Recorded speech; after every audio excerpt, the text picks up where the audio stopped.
Hi guys, I just want to show you, like, we're 2 weeks into sailing and we've done a lot on the boat.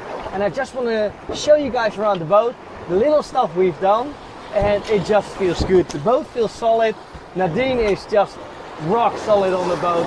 She does the cooking, whether it's bad weather, whether it's light weather, she can stay down there for hours, and I'm stoked to have Nadine on board. Hopefully Nadine is stoked to have me on board as well. And I'm gonna give you a little tour around the boat. So first of all, I'm gonna show you, because look, hands are free, we're not steering, guys. So who's steering? Well, we've got Alice steering. We're giving our autopilots a name. So first of all, meet Bob. Bob has been on the Seahorse for the last 5 years. It's an automatic pilot, it's an ST Marine 2000, and basically it's an extended arm. So this little bit pivot goes out and in and makes the helm go forward or backward, getting us more to port side or starboard side.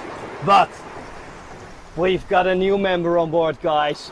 Look at Alice. Alice looks like the Karate Kid, because we had Nadine failing to put a face on it so far. Oh, only failures from me, I'm sorry. Only failures today, but Alice here is actually an autovane.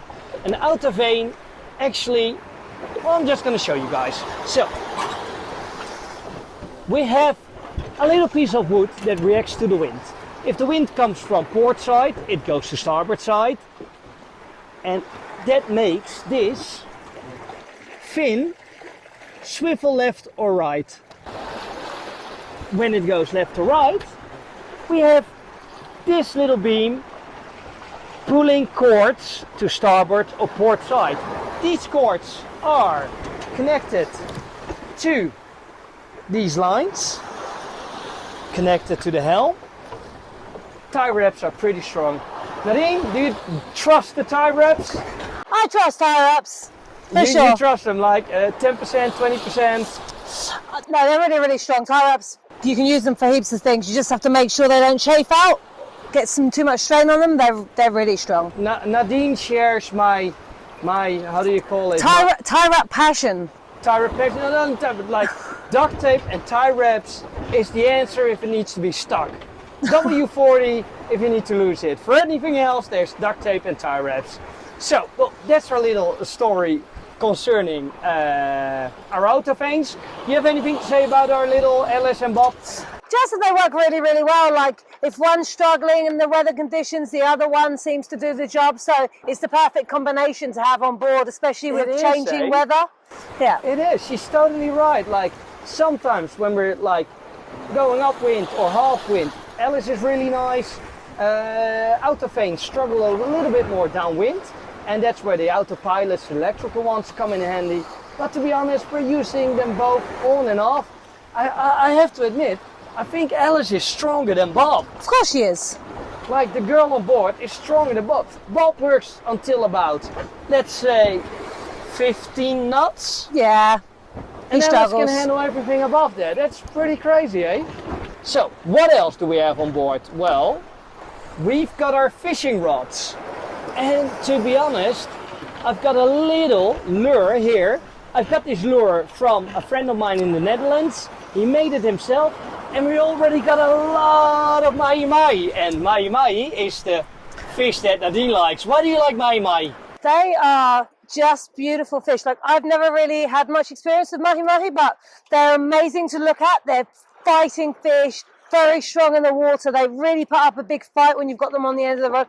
And the best thing, they taste delicious. Oh, and how do you like to prepare them, Nadine? I prefer to smoke them, Andrews. Isn't there a couple of smoking right now? There may be. Yeah. Guys, I'm gonna open this. We've just been smoking a couple of mahi-mahis, and look at the big chunks in here. And mahi-mahi is a white flesh, and it's almost like chicken. You can use it everywhere. You can use it in pastas, you can use it in salads. It's absolutely amazing, guys. I love the mahi-mahi. Like tuna, like, I love sushi, guys. You know I love sushi, but you can't hold it fresh that long. But mahi-mahi, once smoked, that's amazing. So we love our fishing rods, we love the autovanes, and of course we love our sails. And today we've got everything out. We've got here the new Genoa with all the sponsors. And guys, thank you so much. Kippe, Gerrit, Annelies. I can't name them all, but hey, Hank, we love your whiskey. We do love Hank's whiskey. We don't mind Hank's whiskey. Yeah, that's it. And, oh, there is something actually on the watch right now that says something is ready. The Mahi Mahi is ready. Mahi time. Let's get it off the stove. So, well, that's good. So, the Mahi Mahi off the stove. Let me give you a good view of the mainsail, guys. Like, that's our mainsail. That's another 30-40 square meters of sail. And like Mark said to me, if you want a little bit of extra sail, put out your old Genoa and make it flying. So that means only connect it to the bottom, put it on a halyard all the way to the top, and you've got 2 Genoas out. And to be honest, we're doing really well with this system.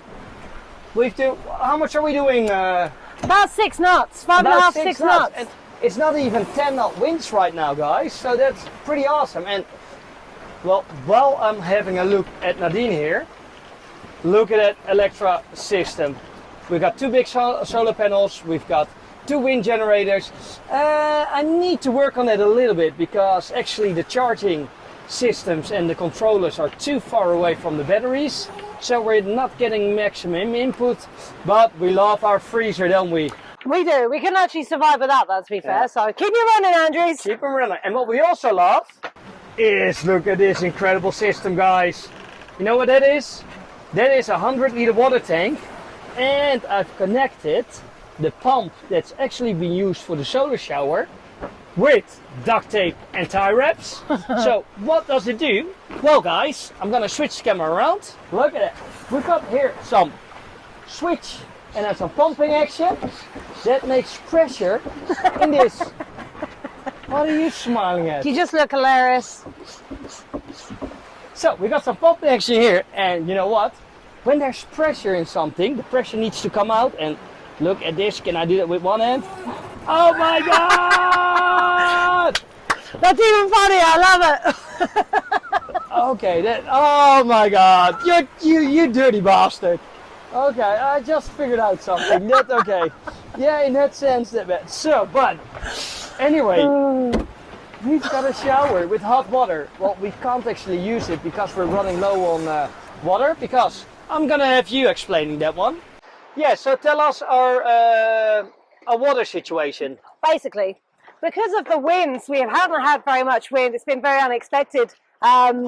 We've been out here a lot longer than we thought we would be, so we're kind of 6-7 days behind schedule, and because of that, obviously our water supplies are a lot less, so now we're on rations. Okay, so for how many days did we take water along? We took 30 days of water out. How long did we think it will take? Well, you thought it would take around 17 or 18 days. Yeah, we would if the wind was okay, but Of course. Unfortunately we didn't. Hasn't been on our side. Instead of 17 days, we're gonna take probably 7, 14, 12. I'm not sure. How many days? 23? Yeah, well, we're getting close to 28, to be honest. Really? Yeah. So we've got 2 spare days, but so what we've actually done, we've taken the water from this tank and filled it up in our old water bottles. Indeed. So in case we're not gonna make it, then we're gonna drink the shower water. But don't say it like that. It's fresh water. It's fresh, but it was supposed to be your shower water. Yes. So now I'm just stinking it up so that I can keep Andrews alive. Are you sad? Less showers. I'm embracing it. Yeah, well, we haven't been too smelly, are we? Nah. Okay, is there anything outside we need to tell people about the boat? What am I missing? What are you missing? I don't know. What are you missing? Not too much. Oh yeah, we've got a lot of preventers. That's right. Okay, guys. So, the mast was bending a lot. So, what did we do?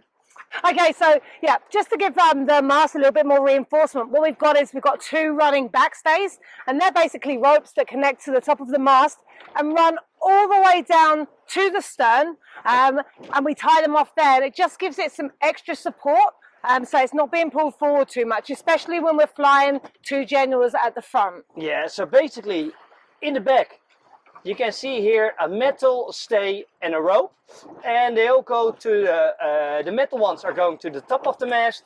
They're all, I'll show you the yep, there we go. running back stay. So this Yep. is the running back stay here. Yeah, so And that's the that goes rope one. all the way up. I'm gonna show them all the way up. Oh, it's a little bit wobbly. So that goes to halfway the mast, so it doesn't, bend as much. In the back we've got the metal one. Yeah, and we also have the jibe preventers. We have jibe preventers. Okay, I'm gonna give you a better view. Give me 1 second.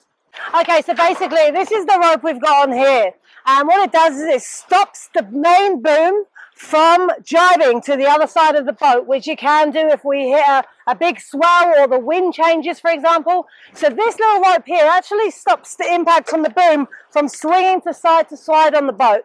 So it's really important. It's simple but effective. Yeah, definitely. And basically we have here the boom for the Genoa. It basically does the same.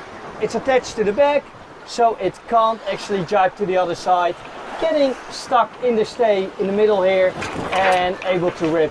And actually right now we're having a lot of waves, less wind, so you can see it's trying to jibe a little bit, but it can't because of the preventer. Well, what kind of problems do we have on the boat so far? Because what's the biggest problem on the rowing boat? My biggest problem, obviously, is I'm with Andrews and no one else. But, joking. Besides, I think the biggest problem we've had is rope snapping and chafing, just not being quite aware of how the boat moves in all the different weather conditions we've had, which we've had a lot. You know, we've had rough, so we've had to be storm. honest, besides that this Einstein made you a shower, what was the other good idea that Andries had in chafing ropes? Good idea. Well, there is a great idea that Andrews had, and they are to do with cable ties again. If you can look here, They do! that's a piece of hose that just goes around the rope, because obviously you can see the ropes touching the side there. We don't want any chafage on any of the ropes, so this works as a charm. It's simple again, but it works. And it's really, really important because a chafing rope on a boat is like cancer to a boat, I guess. The rope chafes, it gets strain on it, it snaps. We're in heavy weather. It can be a big deal. We had a couple of problems with the furling line of the Genoa, because that snapped already twice, making the whole Genoa come out. And to be honest, like, we don't have a rope that's long enough anymore. So that furling line is, two different kinds of rope, but hey, it's still working out. What do you reckon? Are we going to make it to Antigua without any further snapping lines? No. No. No, Something's going to snap for sure. you cannot ever have enough rope on a sailing boat. Honestly, you can't bring enough ropes. What else can't you bring enough? Water, guys. Water, guys. Take water with you. Take extra water. Water is life. We can survive without food for a long time, but you can't survive very long without water. Well, we were pretty safe with the shower water and everything, but I'd rather have enough water from the drinking bottles, but yeah. It's what it is. It is what it is. I'm stoked about the boat. I'm happy. It's holding up really well. It's really stable. Can you give me name 2 things you love on the boat? I love the way that this boat moves through the water. It's nice and fast. It's light and steady. The other thing I love on the boat, it's got to be little Andries here. I haven't known him for very long, but he's a 1 in a million, and I'm a very, very lucky girl that I got to go on the boat with you, Andries. Even though he says that all I'm good for is cooking, that's not true. No. And what she also loves is the flush deck, because she loves just running over deck. And it doesn't matter if it's like 25, 30 knots. This girl puts on her vest and her lifeline and just runs over the deck like she's on steady ground. I've never seen anybody as steady on a boat as this Nadine. Nadine the sailing machine. I've never seen any girl cutting up fish like Nadine. So now Nadine has been doing a lot more than just the cooking. She's awesome, she's amazing, and we're a good team. Nadine, I say another 12 days and we're in Antigua. Another 12 beautiful days. Happy New Year, people!